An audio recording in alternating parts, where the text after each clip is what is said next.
মুসলিম ভাইরা মুসলিম মায়েরা রক্ত রক্তাক্ত হচ্ছে, কেউ প্রতিবাদ করে সাহস পাচ্ছে না। যদি সারা বিশ্বের কোনো মুসলিম কান্ট্রি, সৌদি আরব কোন, লেবানন, ইরাক, মিশর, তুরস্ক, যদি কোনো মুসলিম কান্ট্রি পাশে না দাঁড়ায়, তারপর ফিলিস্তিন কি হবে? বিজয় হবে। আল্লাহ ওয়াদাবদ্ধ করেছেন, ঠিক কিনা বলেন? আল্লাহ বলেছেন যদি কোনো বিশ্বের কোন মুসলমান কান্ট্রি, সৌদি আরব বলেন, ইরাক বলেন, মিশর, লেবানন, জর্ডান, তুরস্ক, যাই বলেন না কেন, যে কোনো পৃথিবীর কোনো মুসলিম কান্ট্রি এর পাশে না দাঁড়ায়, তারপরেও টুডে আর টুমরো আল্লাহ সুবহানাহু ওয়া তাআলা ওয়াদাবদ্ধ করেছেন ফিলিস্তিন বিজয় হবে ইনশাআল্লাহ। এজন্য আল্লাহ বলেছেন জালিকাল কিতাব লা রাইবা ফি, এটি এমন একটা কিতাব কোনো সন্দেহ নেই। আল্লাহ ওয়াদাবদ্ধ করেছেন, আল্লাহর কথা নবীও বলেছেন যে ইসলাম ডাউট মুক্ত। আর আজকে আপনার ছেলেটা কি বলে? ইসলাম ডাউট যুক্ত। আজকে ঢাকা ভার্সিটি বলেন, আপনার প্রত্যেকটা ক্যাম্পাসে দেখবেন আজকে ম্যাক্সিমামই দেখবেন নাস্তিক তৈরি হয়ে গেছে। নাস্তিক এরা দিনের পরে দিন ইসলামকে ডাইভার্ট করার চেষ্টা করছে, কিন্তু আল্লাহ বলেছেন ইসলাম ডাউট মুক্ত। এবার আপনি বলেন তো আধুনিক কোনটাকে বলবো? আমি আপনাকে আগেই বলেছিলাম যেটার মধ্যে ডাউট আছে ওইটা আধুনিক, নাকি যেটার মধ্যে ডাউট নেই ওইটা আধুনিক?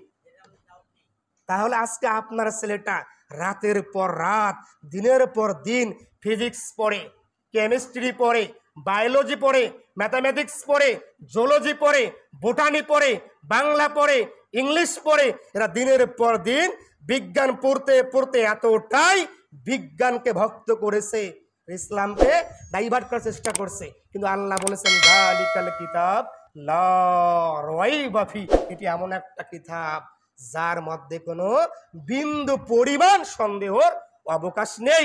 যে ব্যক্তি ইসলামকে নিয়ে ফরজ ওয়াজিব সুন্নাত তো দূরের কথা, যে ব্যক্তি ইসলামে একটা নফল বিষয় নিয়ে ডাউট করবে, যে ব্যক্তি ইসলামের একটা নফল ইবাদতকে নিয়ে ডাউট করবে, এ ব্যক্তি কি ইমানদার?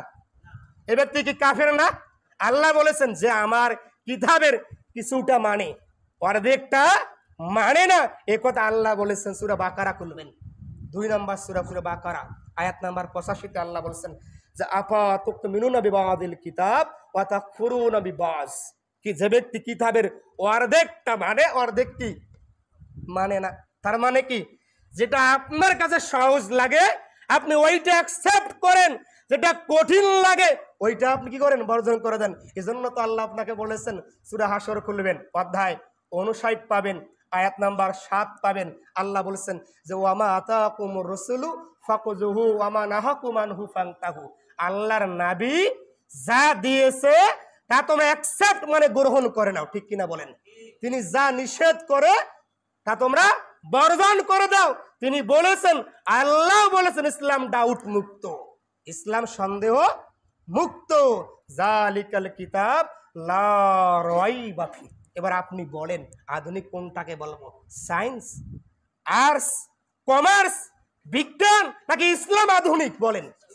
ইসলাম আধুনিক, যার মধ্যে 3টি পরীক্ষায় পাওয়া যাবে, ওইটাকে 100% ডাউট মুক্ত মনে করতে হবে। নাম্বার 1, যার ভিতরে ডাউট থাকবে না ওইটা হলো আধুনিক। পৃথিবীতে কোনো সায়েন্টিস্ট বলেনি, কোনো সাহিত্যিক বলেনি যে আমার কিতাবটাই 100% ডাউট মুক্ত। কেউ বলেছে ভাই? কোন বিজ্ঞানী বলেছে? Robert brown, Einstein, Galileo, Newton, কোন বিজ্ঞানী বলেছে? কোন বিজ্ঞানী বলেনি। কিন্তু আল্লাহ বলেছে আমার কিতাব ডাউট মুক্ত। আল্লাহ শুরুতেই বলেছে জালিকাল কিতাব, কোনো সন্দেহের অবকাশ নেই। তার মানে বুঝলাম ইসলাম কি উন্নত।